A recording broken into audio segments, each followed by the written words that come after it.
сәлеметсіздер ме, құрметті көрермендер? Бүгін сіздермен бірге қып-қызыл өте дәмді осындай борщ сорпасын дайындайтын боламыз. Бұл пайдалы кеңестер каналы, тіркеліп алыңыз.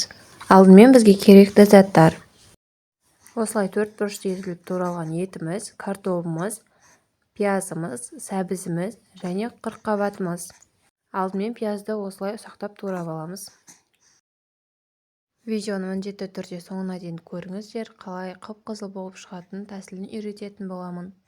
Пиязды турап алған соң сәбізімізді осылай мен үккіштен өткізіп шығамын, өйткені сәбізіміз әдемі болып тамақта білінбей жүреді.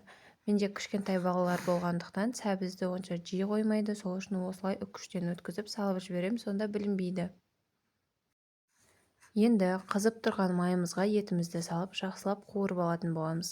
Міндетті түрде жақсылап қуырып алған жөн. Мен барлық тамаққа етті қызарғанша әдемілеп қуыратын боламын.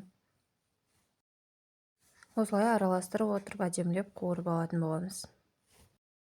Бірінші кішкене суы шығады, одан кейін суы тартылып, етіміз әдемі болып қызарады. Осылай қызарғаннан кейін пиязымызды, сәбізімізді салып қуырамыз, сосын капустамызды салып осылай қуырамыз.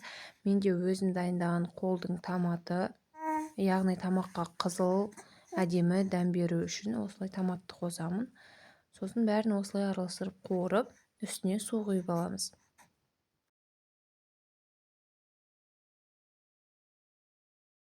Осылай қуырылып қайнап жатқан кезде біз қызылшамызды үккіштен осылай ұсақ жағымен өткізетін боламыз. Өйткені осы ұсақ жағымен өткізген кезде жақсылап майда болып, әдемі болып шығады.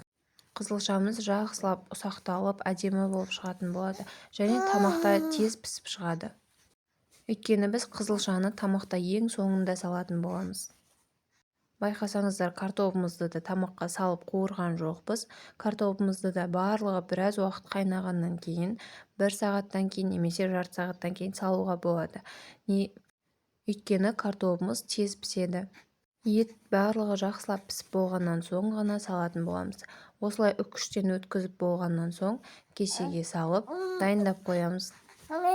Осылай әдемі қып-қызыл болып шығатын болады, әрі ұсақ. Осылай міндетті түрде ұсақтап өткізіп алыңыздар. Осылай біраз уақыт қайнаған сорпамызға картоплымызды саламыз, сосын жаңағы қызылшамызды салып алатын боламыз.